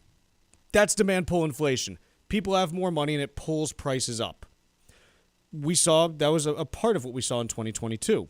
Because we gave everybody a whole bunch of money. We gave everyone a whole bunch of money and didn't give companies more stuff to sell. Because the Federal Reserve and the federal government cannot print stuff. They can only print money. Yep.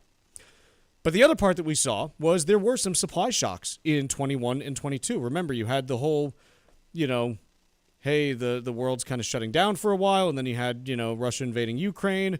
And, all kinds of stuff like that. And so you had some supply shocks as well. Those caused what's called cost push inflation. And this is what you're going to see in the initial stages here, which is, okay, I am a company that sells, plastic bags.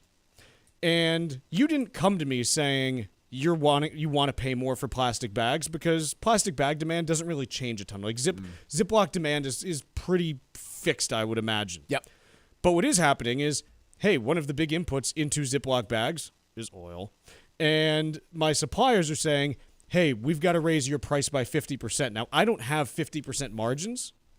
So I've got to say, you know what? You want to buy my Ziplocs? I got to push the price up from, I don't know how much Ziplocs are, 1.5 cents a bag to 1.75 cents a bag. Here's what I keep going back to, John. Like, I see how that, is all likely to push up costs. Yes. In order for that to cause inflation, as we all see it, there has to be money in the system to feed into those higher costs. Otherwise, what's going to happen is gas prices are going to go up, and John Smith is going to say, okay, I have to buy more gas, and therefore I'm buying less of everything else. There has to be that two parts of the equation. We got it in 2022. Not necessarily. And here's why. Because there's really three parts. There's inflation expectations, which is, hey, if I don't buy this now, it's going to cost even more later. And those have remained elevated. Yep. It's the supply side and the demand side. Now, it's probably unlikely that you get to where you did in 2022 because you don't have that demand side. But remember, if supply drops significantly and demand only drops a little bit at, the margin because of a weak economy, the price still goes up. Yeah. And that's like the stagflationary abyss that you want to avoid. Are we going to actually go there?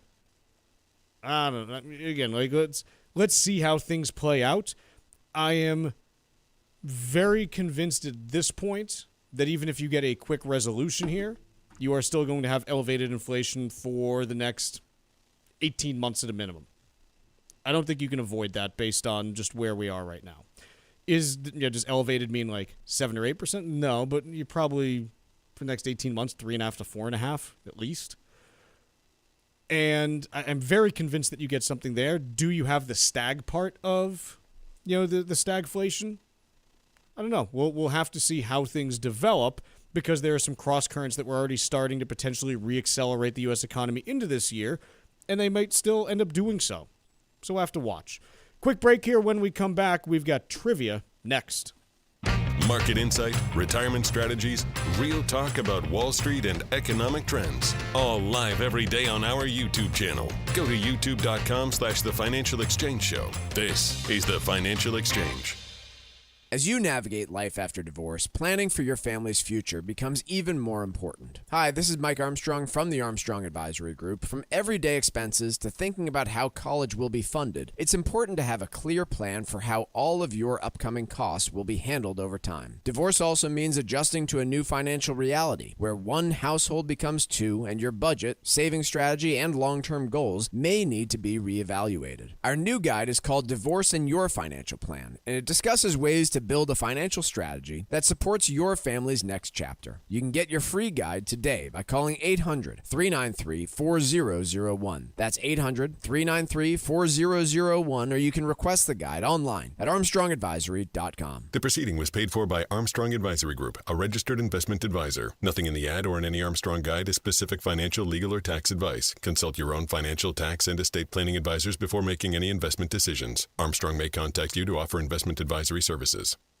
Protecting your home at the life estate can be problematic if you don't understand the rules. Cushing & Dolan's new guide called Calculating the Consequences of Life Estates can help you learn about how this strategy works and what to consider. Call Cushing & Dolan at 866-848-5699 and get your guide today. Or request it online at LegalExchangeShow.com. The proceeding was paid for and the views expressed are solely those of Cushing & Dolan. Cushing & Dolan and or Armstrong Advisory may contact you offering legal or investment services. Cushing & Dolan and Armstrong Advisory do not endorse each other and are not affiliated. Hi, I'm Michael Valila, Adjutant of the Disabled American Veterans Department of Massachusetts. The DAV of Massachusetts provides thousands of hours of voluntary services at our VA medical centers and soldiers' homes and is the only DAV department in the country to lead a veterans housing initiative for both single veterans and those with families. These programs are critical to serving our veterans in their time of need. You can help our great American heroes by making a donation today. Please visit dav5k.boston. That's dav5k.boston.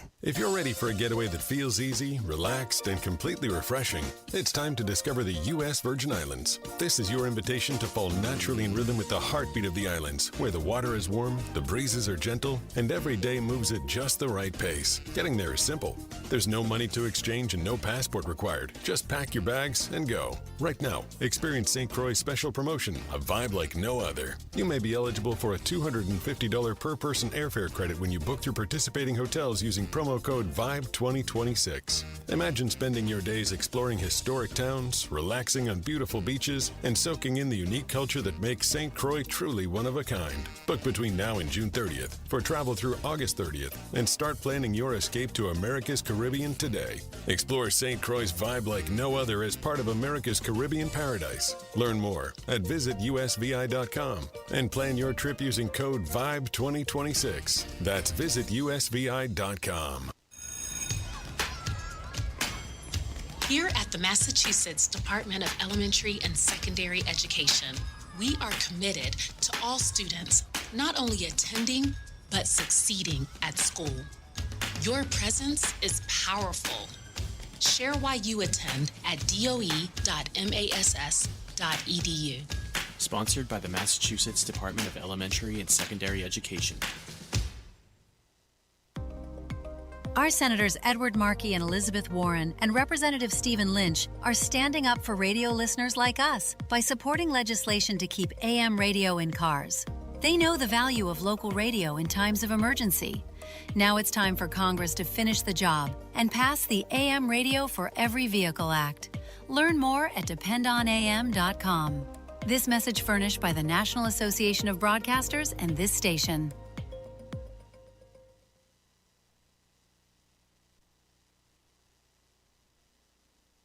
From market moves to retirement planning strategy, follow the Financial Exchange on Instagram and stay up to date on the business news of the day. This is the Financial Exchange Radio Network. The Financial Exchange is a proud partner of the Disabled American Veterans Department of Massachusetts. The DAV 5K raised over $150,000 last year, but we still need your help. You can support our great American heroes by visiting dav5k.boston and making a donation today. Your participation helps provide vital services like free transportation to medical appointments and safe housing for single veterans and their families. Donate today at dav5k.boston. That's dav5k.boston. Time for trivia here on the Financial Exchange. And on this day back in 1981, Dan Rather began his 24-year run as primary anchor of CBS Evening News. So our trivia question today is, who did Dan Rather succeed as anchor of CBS Evening News? Once again, who did Dan Rather succeed as anchor of CBS Evening News?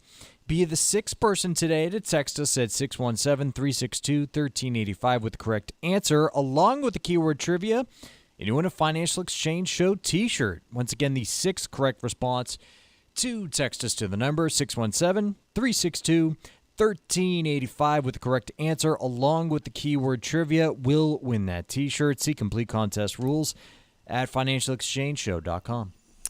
Piece in Bloomberg today. Yardeni raises odds of U.S. market meltdown to 35% on Iran war. What is a market meltdown, and where were his odds before? So, first question that you should be asking is, who's Ed Yardeni? The answer is he's actually someone who's like pretty well known in the investment management field. Sure. He is, I would describe him not as a perma bull, but pretty close to Generally an optimist. Like generally pretty optimistic. And so you look at this and you're like, okay, like take note of what he's saying. But here's the thing. And this is where I do start to like get all poo-pooey on this stuff. I'll quote here. Yardeni has raised the probability of a market meltdown. Sounds scary. To 35% for the rest of the year, up from 20% previously. At the same time, he slashed the odds of a melt up. So we're going to be melting down more than up, a rally driven by more investor enthusiasm instead of underlying fundamentals to just 5% from 20%. What is a meltdown? What is a melt up? Does he define either? And how is it useful? Because I don't believe he does define either. No. I would consider a 20% sell-off to be a market meltdown, but not if it lasts a week. Well, you would. I mean, look, I would still consider April of last year to be a market meltdown, even though it resolved pretty quickly. Would you? It was pretty gnarly there, man. Yeah, it was. Like, I'm not saying it didn't resolve, but the market melted down. What if it... They had to change the tariff policy completely because the market melted down. Yeah, I mean, again, these definitions are so ludicrous. What if it loses 20% over the course of 6 months? Melt. It's a slow melt. Right? It's not a meltdown. Like, these things are preposterous. And I don't think... Well, and what does a 35% chance mean? Because, like... It means 1 in 3. Humans are really... Thank you. Humans are really bad at understanding probability. Like, if I tell you something has a 28% chance of happening, most people be like, ooh, that means that, like, it's not going to happen. When really, it means, no, that would happen twice every week if it were, if it were the odds on a daily basis. Yeah. So, like, something that has a 35% chance is actually quite high, but it's also still not the most likely thing. So basically what you end up with is a 30 to 40% chance of something happening is what investment strategists use when they want to sound informed about something when they really don't have an opinion. I'm not saying Yardeni's not a smart guy. He is. What I'm saying is he doesn't have a real opinion here. Yeah. Like, that's kind of where I am. We were talking... And I'm also not sure he's a great macro forecaster either. Sure. We were talking about the odds or the best and worst case scenarios for where these events go, and we talked about it in the confines of best cases, ceasefire in the next 2 weeks, and which case the world and the economy looks pretty similar to what it looked like beforehand, and obviously the worst case being a very drawn out conflict. One of the things that I think you can point to as consistent from the Trump administration, especially this go around, has been once markets really begin to pressure the administration to pivot, they have. You look at April of 2025 as a prime example there. And it wasn't necessarily equity markets freaking out, though they did. It was the move in bond yields that nearly sank some big banks that shook things. I do see this event as different, of course. There are some sets of key objectives that want to be accomplished, but I am curious just how different it is to a global trade war that we undertook back in April of last year. And I think it's fair to say that at this point, I don't believe markets have truly pressured the Trump administration to make a change. Talked about equity markets barely being down. Bond markets haven't freaked out. Oil markets are freaking out, but I don't think that the Trump administration gets overly concerned about that yet. Obviously, a global shortage of refined products could create some real problems. But that's the question running through my mind is, when does the economic and market pressure mount on this administration? Because the last year or so have proven pretty dramatically that when those pressures mount, the administration pivots on their policy. And we will see here. I think there are a few questions that need to be asked on that in terms of, like, why could this situation be different? Of course. The first one is Iran has a say on it. Yep. Like, yep. Trump administration could say, hey, we're halting, any activities. Iran could say, that's fine, we're still not letting anything through Hormuz. Yep. Like, that's very possible. Another piece. Trump administration could say, hey, we've accomplished, our goals. We're halting any activities. Israel could say, we're not done with Iran. We have different goals. And that, and then Iran says, okay, since we're still under attack, we're not letting anything out of Hormuz. It's a fundamentally different situation than a policy that you're imposing unilaterally, in that there are other parties that are already involved that may have a say in how long this ends up going and in what way it ends up ending. Let's take a quick break. When we return, Trivia Answer and Wall Street Watch.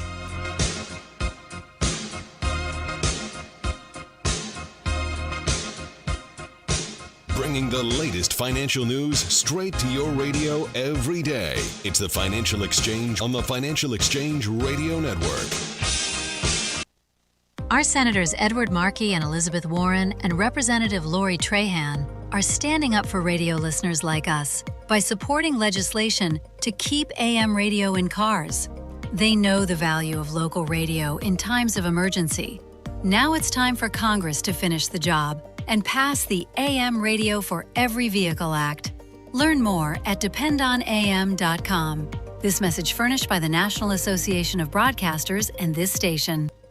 This is Michael Valila, Adjutant of the Disabled American Veterans Department of Massachusetts. The DAV of Massachusetts has helped me and countless others adjust to civilian life through a variety of incredible programs. Through our local Veterans Assistance Program, we provide necessary services to veterans and their communities, such as food shopping, landscaping, and companionship, but we need your support. You can help by making a donation today. Please visit dav5k.boston. That's dav5k.boston. If you're ready for a getaway that feels easy, relaxed, and completely refreshing, it's time to discover the U.S. Virgin Islands. This is your invitation to fall naturally in rhythm with the heartbeat of the islands, where the water is warm, the breezes are gentle, and every day moves at just the right pace. Getting there is simple.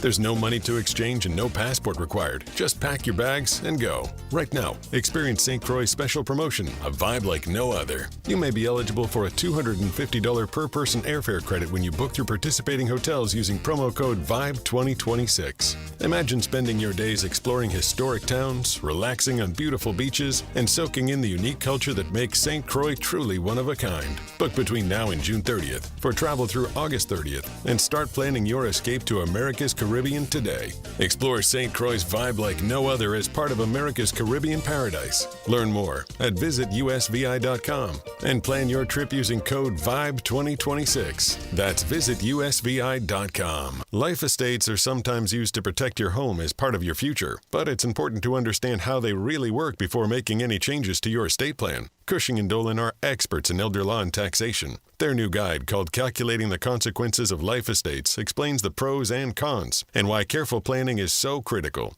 A life estate can allow you to remain in your home while transferring future ownership. But decisions like putting the property in your children's names versus using a trust can have very different consequences when it comes to taxes, control, and protection from creditors. Before you sign any deed or transfer property, be sure you understand your options. Call Cushing & Dolan at 866-848-5699 and ask for your free guide today.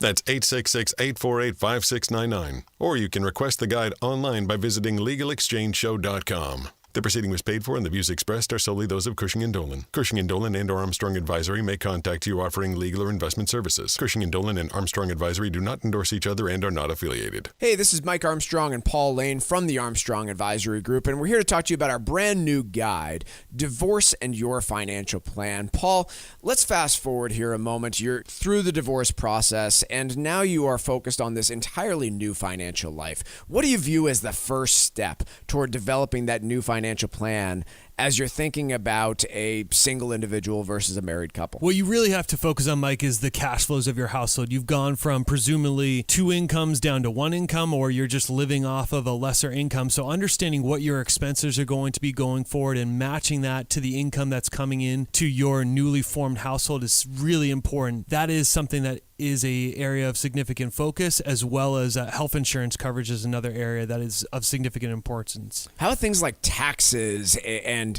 general expenses, how does that all change now if you're thinking about a single person versus a married couple? Yeah, the tax brackets will change for a single filer versus a married couple, usually to the downside. Really, you're going to pay more in the way of taxes, so that's something that's really important to focus on, as well as many other areas of your financial plan. Folks, we've got a brand new guide, again, from the Armstrong Advisory Group. It's free, and it's available at armstrongadvisory.com. You can request it there. It's Divorce and Your Financial Plan. There is a lot that goes into rebuilding your financial life after a life event as consequential as a legal divorce. If you have questions about how to navigate that process, this new free guide from the Armstrong Advisory Group is a great starting point. You can get it by requesting it again at armstrongadvisory.com or calling us at 800-393-4001. The proceeding was paid for by Armstrong Advisory Group, a registered investment advisor. Nothing in the ad or in any Armstrong guide is specific financial, legal, or tax advice. Consult your own financial, tax, and estate planning advisors before making any investment decisions. Armstrong may contact you to offer investment advisory services.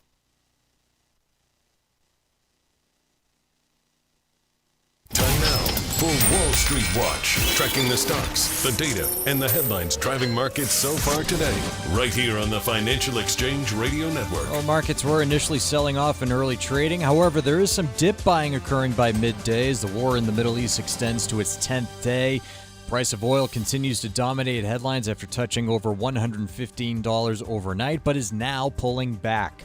Right now, the Dow is down about 0.9% or 420 points. S&P 500 is down just over 0.5% or 37 points lower. NASDAQ down 0.2% or 50 points lower.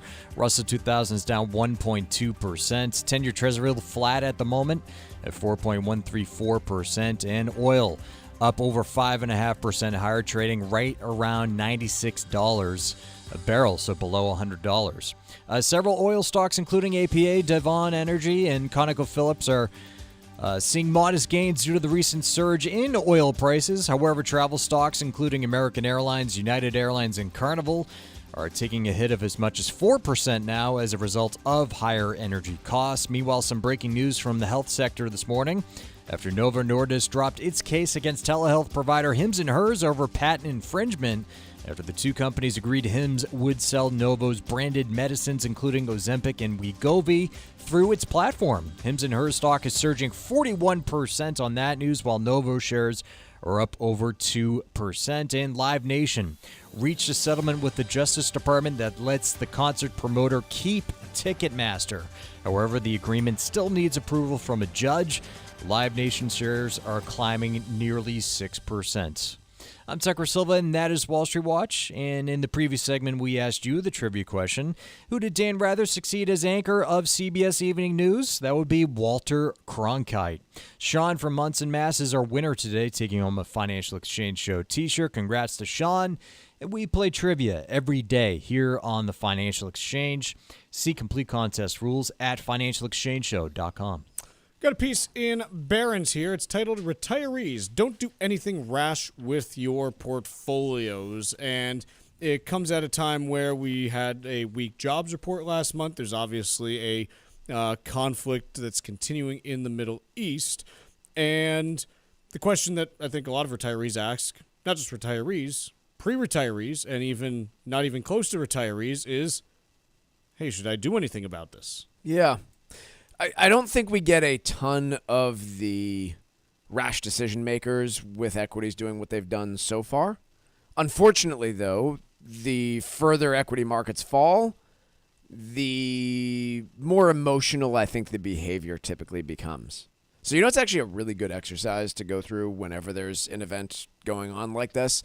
Ideally, you do this exercise when equity markets are reaching all-time highs, but sit down and ask yourself, look at your actual portfolio and just forget about percentages for a minute. Do the actual math and say, okay, if I have $100,000 in my 401k and it went to 90, would I be capable of maintaining my current strategy?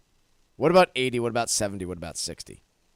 All of those are, like, again, if you're an equity market investor, especially if we've hit all those numbers in the last 20 years. So entirely possible that could happen. And that's the exercise to ask yourself, even in a moment like this when markets are under pressure. The S&P is 4.4% from its high. So it is one where you can look at this and say, hey, like, if this goes twice as much or 3 times as much or 4 times as much, pain as what we felt now, am I comfortable with that? Right. And if you get to one of those levels and you say, oh, screw this, I'd be jumping out at that point, I can tell you might be doing it wrong in that case. It might mean that you've got the wrong allocation. It might be that you shouldn't be investing in the first place. It might be that you need to have a professional in place. Any of those things are possible, and I'm not saying that there's a right solution for everybody, but really important to just ask yourself that, because your portfolio is probably, if you've been invested that same way for the last 3 years, I mean, cumulative, how much has your portfolio grown over that period of time? At least that much. And so you do have to ask yourself, okay, at any point in time, it's really easy to look at the numbers on the board here and say, yeah, you know what, in the case of a 15% market downturn, I know that happens all the time, I'd be okay. Forget about the percentages. Use the dollars, because the dollars are real to you. The dollars are also new to you. The percentages have been, they've been all over the place for all of your investing career. The dollar amounts, you've probably never had more saved for your retirement than now. And so ask yourself that. Yeah, if I lost $150,000, could I keep doing what I'm doing and not freak out? If the answer is great, if the answer is yes, then that's great. You may be in a pretty good spot. If the answer is I'm just not so sure, then maybe it is time to make some changes.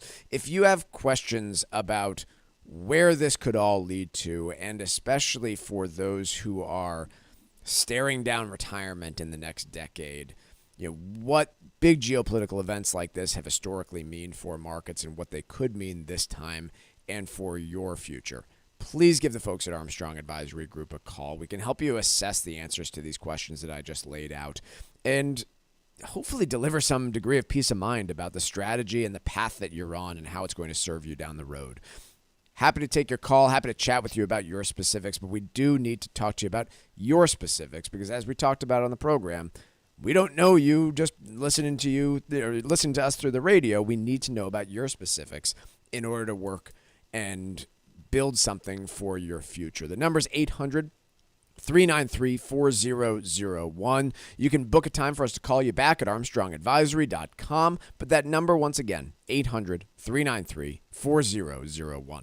The proceeding was paid for by Armstrong Advisory Group, a registered investment advisor. Nothing in the ad or in any Armstrong guide is specific financial, legal, or tax advice. Consult your own financial, tax, and estate planning advisors before making any investment decisions. Armstrong may contact you to offer investment advisory services. Peace in CNBC. E-shaped economy is replacing K-shaped one in 2026, economist says. The middle class is, quote, spending in a nervous way now. Can we just stop? I got to be honest. We can't do any more letters to describe the economy. Pretty soon we're going to be in like, well, it's the Rumpelstiltskin economy where... It's the starfish, because they're all going in different directions. Yeah. Like, guys, I'm sorry.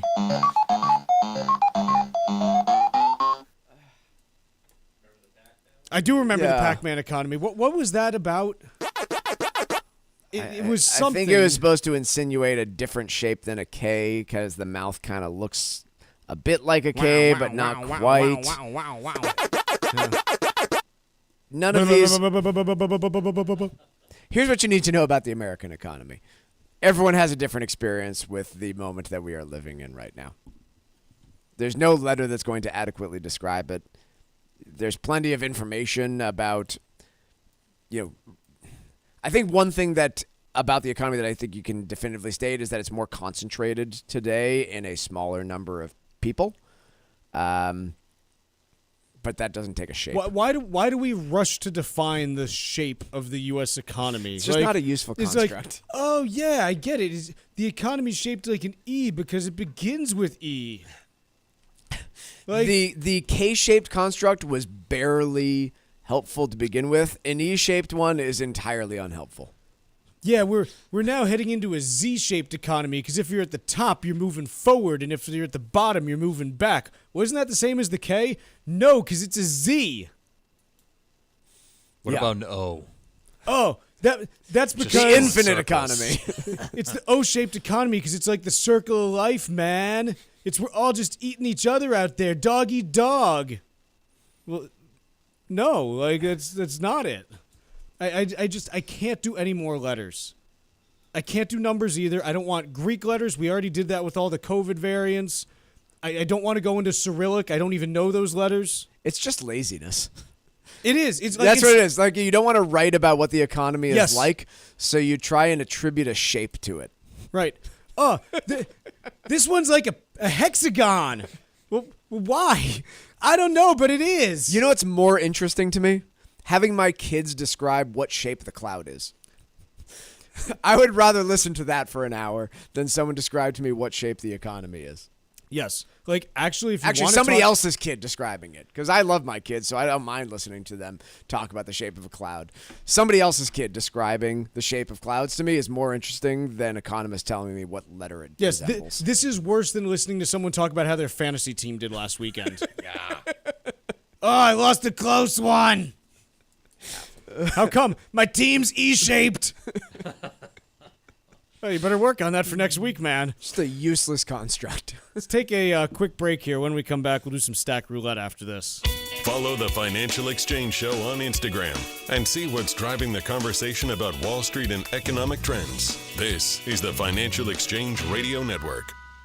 Many families consider using a life estate as part of their planning, but without a clear understanding, it can lead to unintended consequences. Cushing & Dolan have a new guide called Calculating the Consequences of Life Estates that explains what to watch for and how to think through your options before making any decisions. Key rules to be aware of include the 5-year Medicaid lookback, where the state reviews financial transactions over the prior 5 years, and certain transfers, like giving away property or assets, can create a period where benefits are delayed. Call Cushing & Dolan at 866-848-5699 to request your free guide today. That's 866-848-5699. Or request the guide online by visiting our website, legalexchangeshow.com. That's legalexchangeshow.com.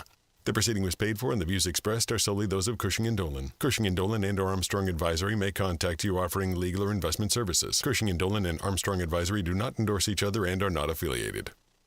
If you're ready for a getaway that feels easy, relaxed, and completely refreshing, it's time to discover the U.S. Virgin Islands. This is your invitation to fall naturally in rhythm with the heartbeat of the islands, where the water is warm, the breezes are gentle, and every day moves at just the right pace. Getting there is simple.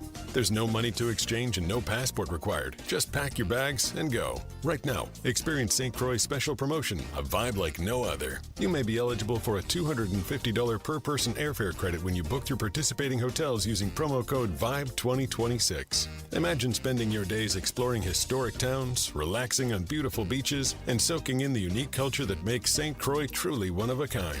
Book between now and June 30th for travel through August 30th and start planning your escape to America's Caribbean today. Explore St. Croix's vibe like no other as part of America's Caribbean paradise. Learn more at visitusvi.com and plan your trip using code VIBE2026. That's visitusvi.com. As you navigate life after divorce, planning for your family's future becomes even more important. Hi, this is Mike Armstrong from the Armstrong Advisory Group. From everyday expenses to thinking about how college will be funded, it's important to have a clear plan for how all of your upcoming costs will be handled over time. Divorce also means adjusting to a new financial reality, where one household becomes two and your budget, saving strategy, and long-term goals may need to be reevaluated. Our new guide is called Divorce and Your Financial Plan, and it discusses ways to build a financial strategy that supports your family's next chapter. You can get your free guide today by calling 800-393-4001. That's 800-393-4001, or you can request the guide online at armstrongadvisory.com. The proceeding was paid for by Armstrong Advisory Group, a registered investment advisor. Nothing in the ad or in any Armstrong guide is specific financial, legal, or tax advice. Consult your own financial, tax, and estate planning advisors before making any investment decisions. Armstrong may contact you to offer investment advisory services. consequences. Environmental nonprofit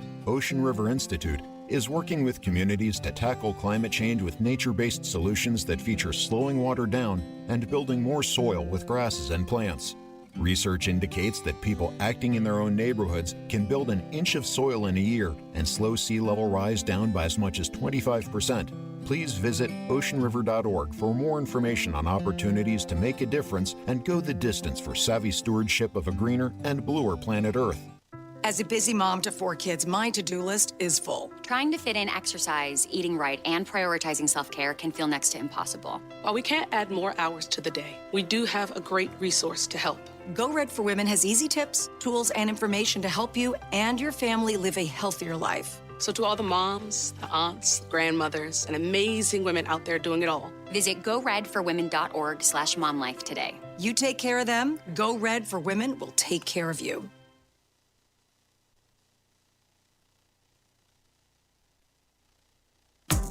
The Financial Exchange is live on SiriusXM's Business Radio Channel 132, weekdays from 11 to noon. Get the latest business and financial news from across the country and around the world, and keep up to date on how it might affect your wallet. That's the Financial Exchange, weekdays from 11 to noon on SiriusXM's Business Radio Channel 132. This is the Financial Exchange Radio Network.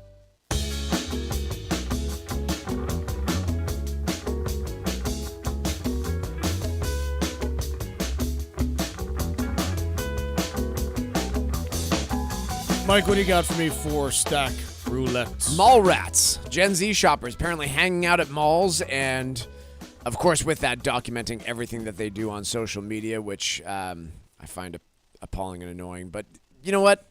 They are at least going out in person and doing things, even if they are documenting it all on social media. So, right, like imagine like Ding Dong ditching people while videotaping it back in the day.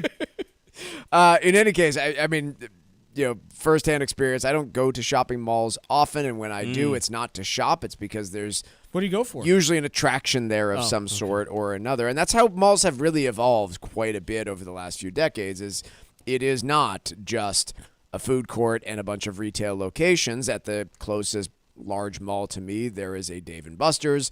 There's a Level 99, which is a kind of like it's not quite an escape room, but it's that sort of attraction. There is I think a Lucid auto dealership inside the mall there too. So there's a number of different at Natick. I thought I saw a Tesla one there. No, I don't think it's Tesla. What's the difference? Yeah, pretty much the same thing. Yeah. And I think the worst malls out there are still going to die. But the smart malls out there have found new ways to bring people in the door. And I'll tell you, for a Saturday evening, I think we left the mall around 7 p.m. It was very reminiscent of my own childhood in terms of the quantity of people out there, visiting the food court, going to these different, shopping places.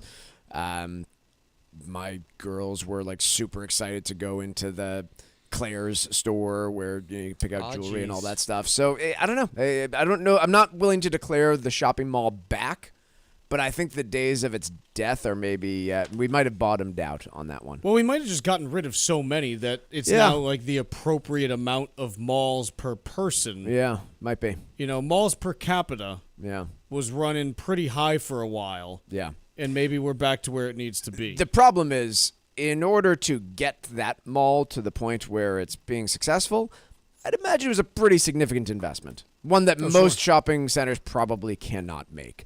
I mean, to build out a Dave & Buster's, to build out this, room escape thing, like it's not a small amount of money you have to put down. To be fair, it sounds like it's not a small amount of money being spent. This one 16-year-old who says that she goes to the mall every weekend spends between $300 and $500 per shopping trip. Who is this kid? She must have quite Where the do job. they find these How people? much? $300 and $500 per trip, which is about like $2,000 a month going to the mall. Buy now, pay later? That's a lot of malling. No, that's not buy now, pay later. That's rich parents. Yes. I don't. Fair. I don't get the sense that a firm is just in the business of handing $500 a week to kids. You might be wrong about that, but I think this case is pretty clear. Maybe. I want to talk about sports betting because I continue to think that it is just becoming a scourge on the United States. This is a piece from the Wall Street Journal. I'm a college student. Gen Z sports betting is wrecking my friends' lives. And this is an 18-year-old who basically talked about, his first year experience at college. And it's pretty much, hey, like everyone is betting on this stuff. They're losing hundreds of dollars because most of the studies done show that between 90 and 95% of sports bettors lose money.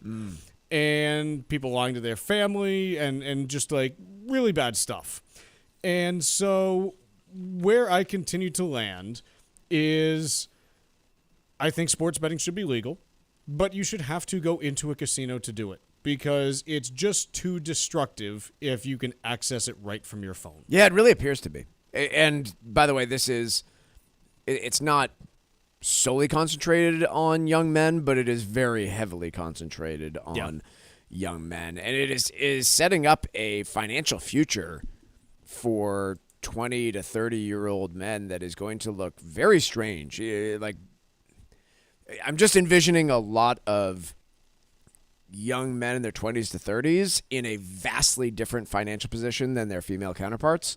And relationship building and starting a life together is going to be a lot different if that is the new financial status. Well, let me tell you, look, here's the deal.